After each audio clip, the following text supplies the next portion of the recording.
y cae la pandemia. Justo en la apertura que íbamos a abrir, cayó pandemia, pero no hay mal que por bien no venga.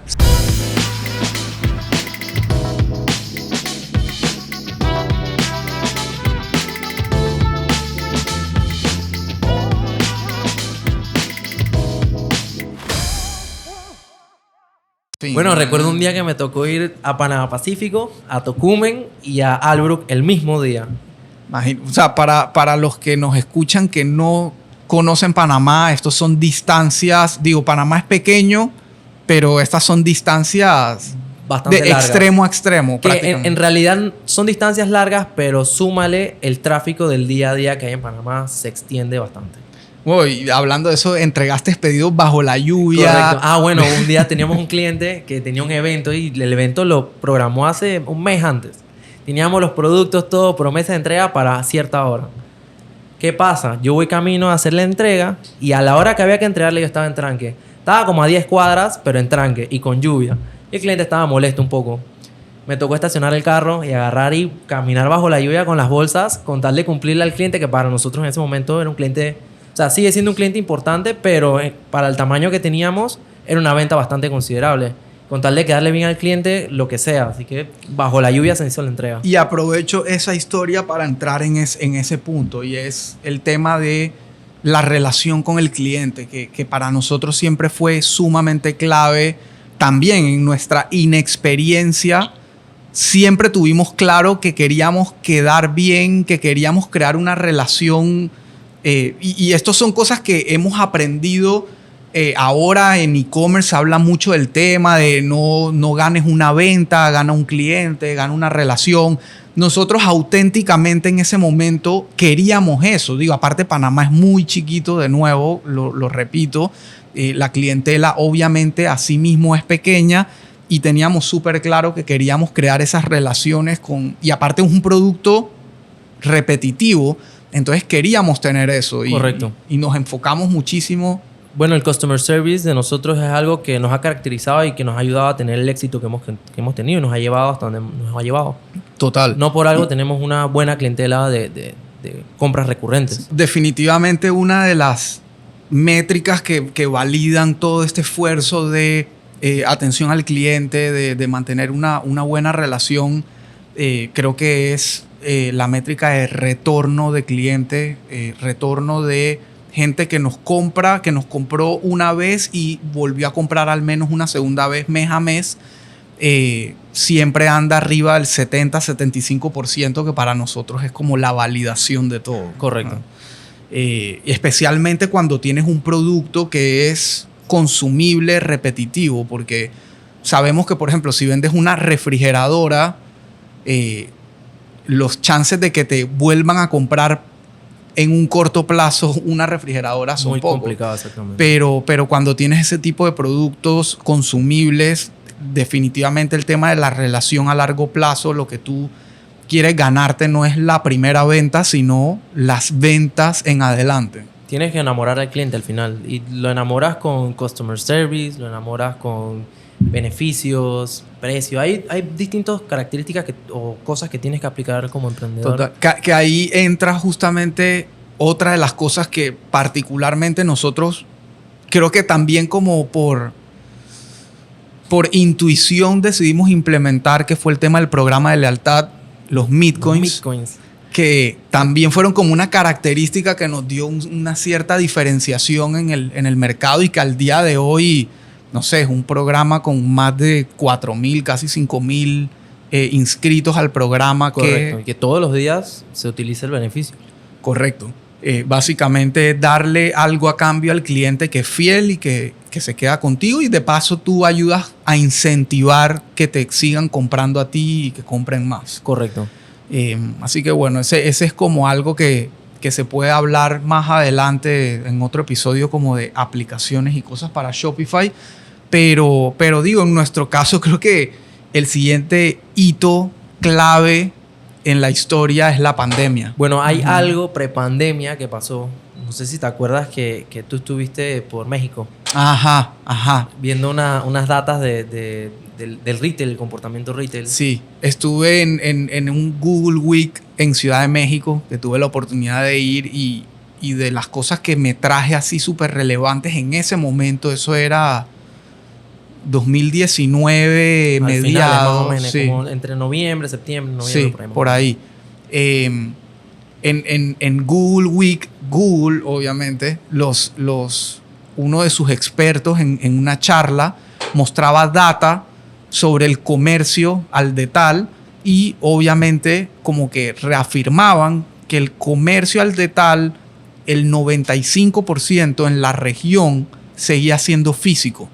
Entonces, yo obviamente eso me hizo clic porque lo primero que me planteé es qué tanto de ese 5% de lo pequeño que es Panamá nosotros podemos llegar a consumir del pastel para crecer el negocio. Exactamente. Y ahí fue cuando entre todos tomamos la decisión de transformar el pequeño local que teníamos en una tienda retail. De retiro, más que nada, porque la intención en ese momento no era como que el cliente entrara a tener una experiencia. Bueno, recuerda que sí llegamos a comprar un congelador tipo vitrina, que el cliente en realidad fuera a retirar, pero que tuviera la opción de ir, cuando fuera a retirar, de ver qué otros productos teníamos, quizás para hacer algo de cross-sale. Correcto. Y aumentar el ticket. Correcto. Bueno, y la cosa es que ese proyectito arrancó, empezamos a adecuar el local, a ponerlo... En realidad, para febrero del 2020, a mediados, ya la tienda estaba lista. Estábamos listos para aperturar el 1 de marzo. Correcto. O sea que, bueno, primero, el famoso término omnicanalidad, eso era lo que buscábamos, que nuestro cliente no solo tuviera la experiencia digital, sino que al que todavía le gustaba ir a un lugar a buscar su producto, especialmente en este tipo de producto, tuviera la oportunidad. Correcto. Y cae la pandemia. Justo en la apertura que íbamos a abrir, cayó pandemia, pero no hay mal que por bien no venga. Sí, definitivamente. Y realmente que a muchos les fue muy mal. Y a nosotros la verdad es que nos cayó como una bendición y las ventas se dispararon por 2 el primer mes. Sí, para ser así que bien específicos, nosotros veníamos, estamos hablando abiertamente, ¿no? Correcto. Veníamos de vender, no sé, en febrero del 2020, veníamos de vender $12,000, un emprendimiento chico. Digo, José tenía su trabajo, solo quiero aclarar esto. Para los que nos están escuchando y se están planteando como que yo tengo un emprendimiento y quiero dar un salto así y tal, obviamente dalo con cierta seguridad. Sí, la experiencia es muy bonita, a todo el mundo le dan ganas de ser su propio jefe, que ahorita podemos hablar un poquito más de eso, pero al final del día igual tienes responsabilidades, tienes cuentas que pagar, tienes cosas que Correcto. te tienes que asegurarte. Entonces, yo obviamente no podía darme ese lujo, yo seguía en mi trabajo, José también seguía en su trabajo y Jorge, que tenía una posición más cómoda. Exactamente. Estaba todavía mantenido y tenía un pequeño salario representativo, simbólico. Correcto. Así que... Pero para darle un poco más de panorama a nuestros escuchantes, a nuestra audiencia, antes de empezar el negocio de e-commerce con Elías, entre mi hermano y yo estábamos pudiendo vender máximo por mes entre $500, $700. Para que vean en 2 años de crecimiento que tuvo el negocio, que pasamos de vender $500, $700 a través de e-commerce a $12,000. Correcto, solo online. Hasta ese momento solo era online. Entonces, bueno, febrero 2020, $12,000 en ventas. Marzo empieza la pandemia o el cierre total, digamos, ¿cómo es que se llama eso? Cuarentena. La cuarentena. Arranca la cuarentena como a mediados de marzo o iniciando marzo. Y en marzo vendimos $72,000, creo. Wow. Creo que es la cifra. Para nosotros esa cifra era y que wow. Digo, creo que para cualquier 100%. negocio y especialmente en pandemia, saltar de 12,000 a 72,000. Y en abril vendimos $137,000. Lo que más me sorprendió de este salto, era lo preparado que estábamos para manejar esas cifras, que nosotros no sabíamos lo preparados que estábamos. Tal cual. Y preparados en muchos aspectos, en el proceso operativo logístico que tú habías ido forjando hasta ese momento, y en la parte digital o tecnológica también, porque mientras que esa locura empezó a suceder, donde la gente por necesidad tenía que salir a comprar online o tenía que acostumbrarse a una experiencia online, los supermercados grandes, relevantes del país, o no tenían nada preparado para la demanda digital, y el que lo tenía una pésima experiencia, hay que decirlo aquí. O sea, es el supermercado donde yo hago mis compras al día de hoy, me encanta, tiene los productos que me gustan, pero online y bueno, con todo respeto... Sin mencionar marca, creo que la experiencia ni siquiera se puede llamar e-commerce. Total. Era a través de WhatsApp. No, en ese momento ese supermercado sí tenía una página web que se cayó, Cierto. se ponía lenta, hacías un supermercado que era un lío culminarlo, y cuando lo culminabas entonces te tenían que llamar a decirte qué había y qué no había, y se demoraban hasta 2 o 3 semanas en entregarte en ese momento. No sé si te acuerdas. Sí. Nosotros, con un crecimiento de 15 veces más pedidos, todo, seguíamos entregando el mismo día. Obviamente el volumen no es comparativo al de un supermercado con una tienda nicho, pero cuando tú ves la estructura que tiene un supermercado detrás, tú te quedas como que, ¿cómo no pueden hacer entregas el mismo día? Tal cual.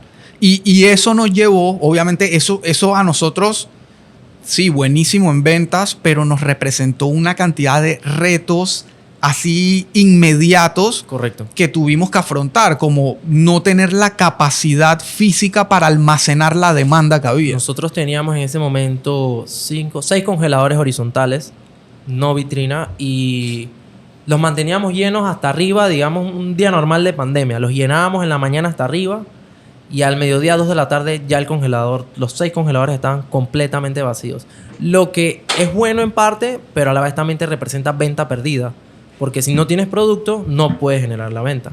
Sobre todo en e-commerce o en la página de nosotros, que tenemos el inventario sincronizado en tiempo real. Sí, y literalmente eso fue lo que nos hizo como correr a habilitar más espacio, más capacidad, porque nosotros veíamos en tiempo real cómo iban entrando los pedidos, cómo se iba agotando la mercancía y cómo seguían quedando, no sé, 6 horas del día donde pudimos haber estado vendiendo más. Correcto. Y nos tocó en ese momento hacer todo el proceso de buscar un local, adecuarlo, cuarto frío. Pasamos de tener freezers a tener cuarto frío, donde el cuarto frío llegó a tener prácticamente el mismo tamaño del local anterior.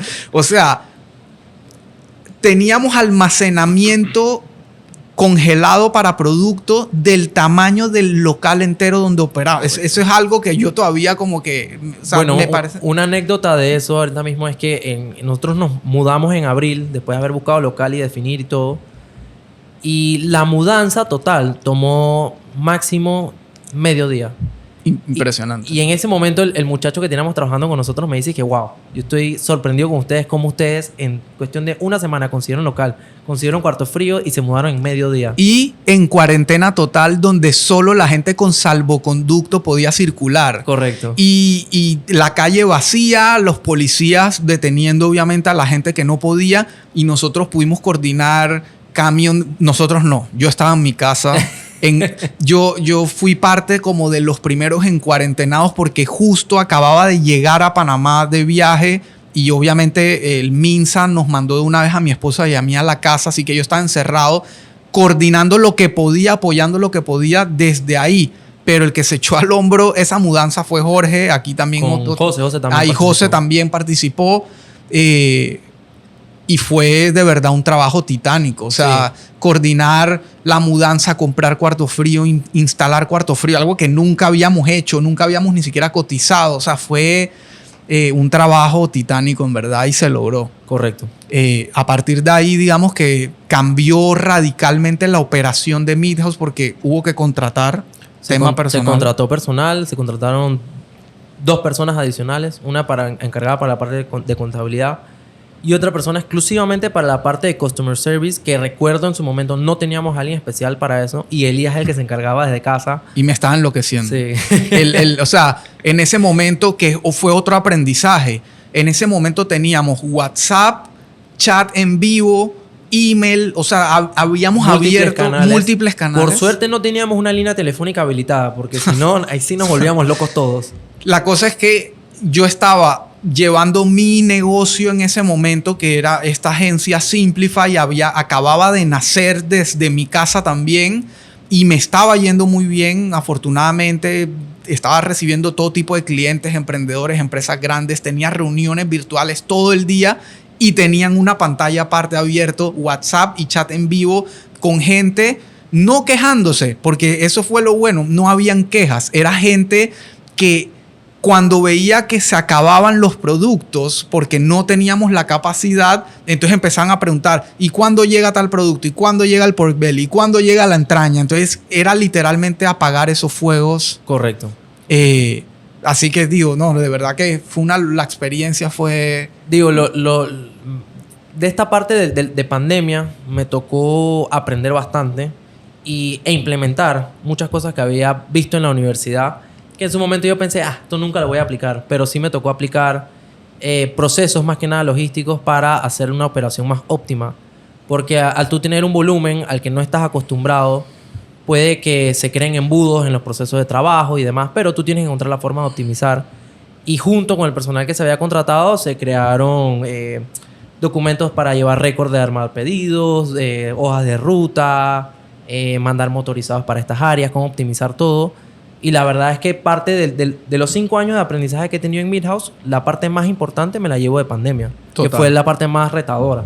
Sí, fue el éxito que busca todo emprendedor. Correcto. Que es arrancar pequeño, ir probando su idea y que de la nada un día sea un boom. Ese boom trae todos estos retos que acabamos de hablar acá y que hay que estar preparado para afrontarlos. Y tocaste otro punto que también fue un cambio de trabajar con un partner tercero en la parte logística, en la última milla, en la entrega. Correcto. Pasamos a tener como nuestra propia flota, por así decirlo. Correcto. Y armar rutas. Con rutas donde ellos se encargaban cada uno de un área más céntrica y el otro de áreas más distantes que se encontraban más familiarizados con el área. Claro, y ahí entra lo que decías. Tener la capacidad de definir rutas, de en qué orden es mejor entregar los pedidos para que sea más óptima, costeo de esas rutas, o sea, entró un trabajo logístico completo. Es correcto.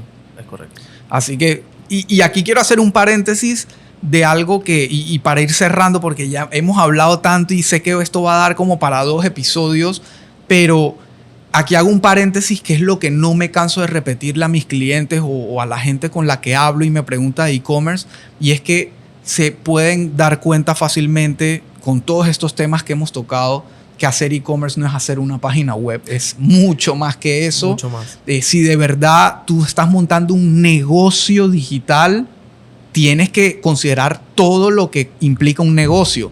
Operación, facturación, contabilidad, mercadeo, atención al cliente, logística. Bueno, en fin. Tener una tienda online al final es lo mismo que tener una tienda física, solo que en la nube. Tal cual. Y implica lo mismo que tener un negocio físico. Correcto. Y ahí obviamente hay muchos aprendizajes que de nuevo nos quedó. Por ejemplo, la razón por la cual mi agencia solo trabaja con Shopify es porque Midhouse fue la confirmación de que cuando tú abres un negocio, tu prioridad obviamente es que ese negocio venda, crezca, puedas atender a tu cliente.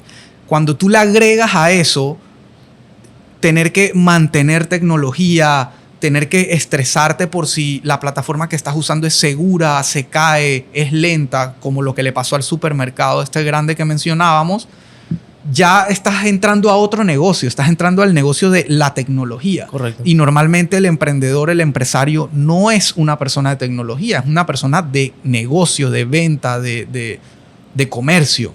Bueno, acá lo bueno del partnership es que tú eres la parte encargada de... Y esa era una de las ventajas del partnership contigo. Tú tenías toda la expertise del e-commerce y la parte digital. Que ahí entra de nuevo esa parte de al momento de hacer sociedades que debe buscar uno, porque muchas veces, especialmente en el mundo del emprendimiento, se comete el error de que el socio ideal es ese socio que trae plata a la mesa y que tiene el capital económico.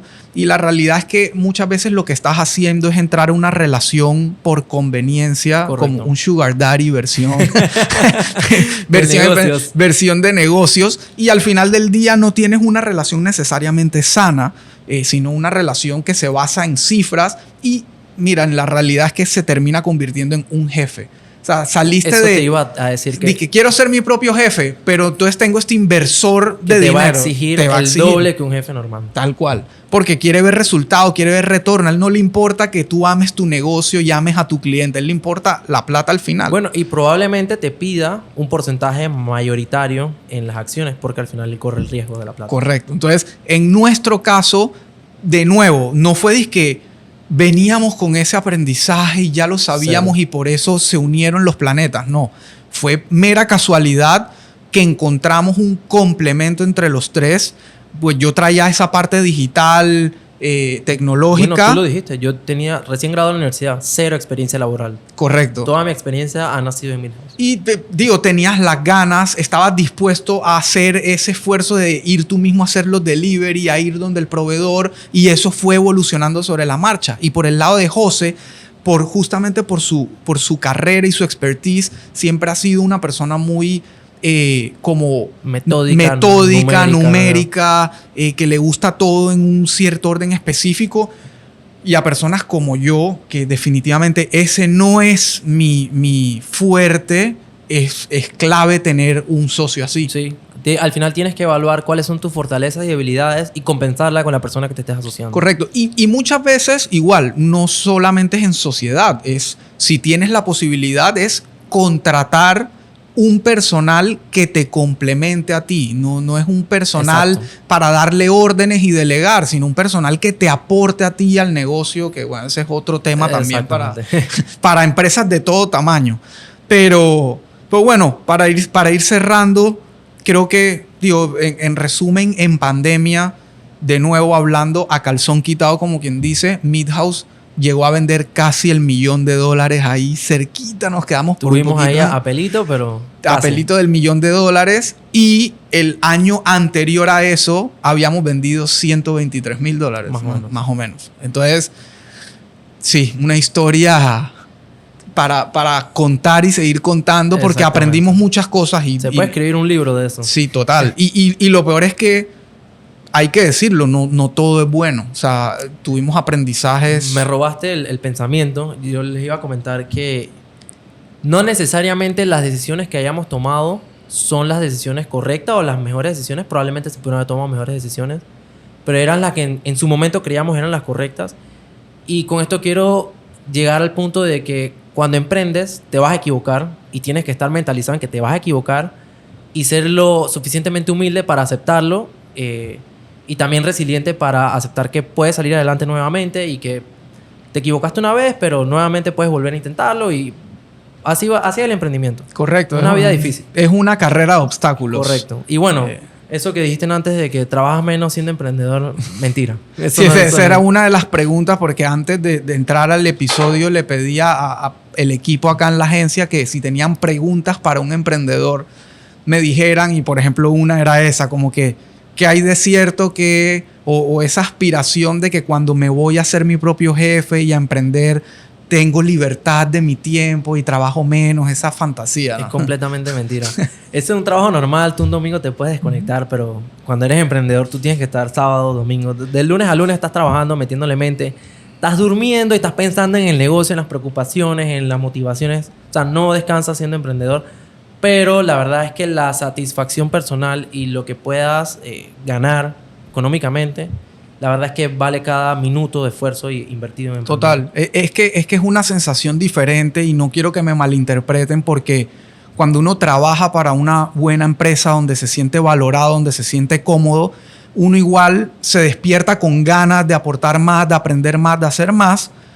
Pero cuando estás trabajando para tu propia idea, tu propio sueño, tu propia pasión, obviamente tú no ves horas, tú no ves tiempo libre, tú ves como que estás ahí metido, emocionado, de lleno, con sus altos, sus bajos y todo, pero es una sensación diferente definitivamente. Correcto, de acuerdo. Así que, bueno, creo que lo último ahí como para no dejarlo, y es importante y voy a hacer otro episodio solo de eso, pero el tema del contenido, no solo en e-commerce, en el mundo de los negocios, hoy en día cada vez es más importante como dar ese valor adicional de contenido de valor para la audiencia acerca de lo que haces, acerca de tu producto, no solamente comercial de cómo enamorar a la gente para que te compre más. No, es enamorar a la gente de la idea, de lo que haces, de tu marca. Y nosotros tuvimos también la suerte de haber tomado la decisión de empezar a escribir un blog sobre asado, sobre eso particular, las redes sociales. Bueno, al principio cuando empezamos el negocio yo no entendía muy bien lo que era generar contenido de valor para la audiencia. Pero al final es una herramienta que te ayuda a potenciar tu negocio, porque al principio lo que sea que estés vendiendo, el servicio que estés dando, tienes que educar a tu clientela sobre qué es. Tienes que educar a tu clientela sobre cómo puede aprovecharlo, qué usos le puede dar a lo que sea que estés vendiendo o el servicio que estés haciendo.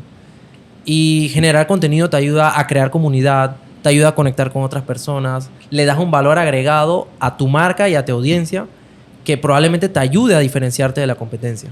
Total. Y esa diferenciación, que es súper bueno que lo hayas dicho, de una empresa gigante versus una pequeña, es posible. O sea, esa es la manera de competir.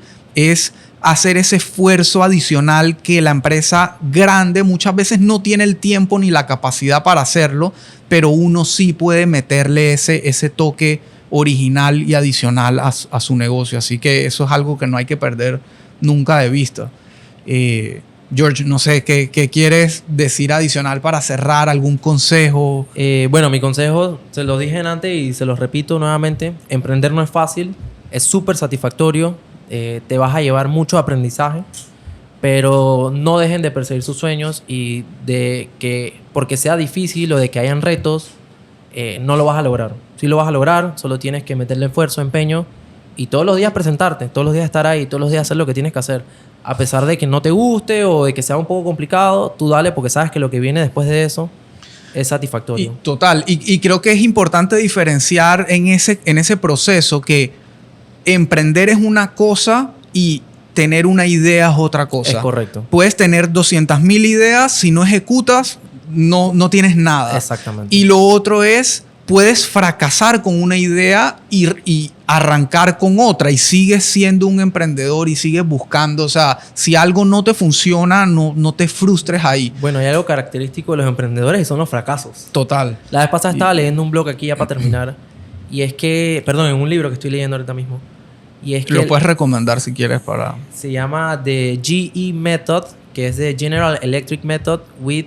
Se me olvidó el nombre ahorita mismo de la persona, pero es el CEO de General Electric entre los años 80 y el año 2000 y cómo él se fue adaptando a pesar de que General Electric ya estaba posicionada como una de las empresas más grandes del mundo, cómo él tenía ese apetito de seguir conquistando y los métodos y mecanismos que él utilizó. Brutal.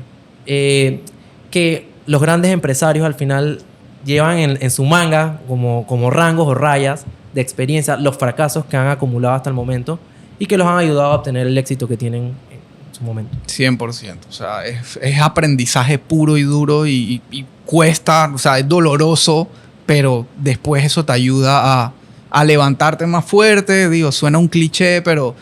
Tal cual. O sea, vienes con otra mentalidad, o sea, estás preparado para otra cosa. Entonces, por ahí va. George, bueno, lo logramos después de 2 años. Aquí estás. Ha valido cada minuto. Gracias a ti por invitarme y por traerme aquí y poder contar mi versión de los hechos. Y seguro se nos quedaron un montón de experiencias más.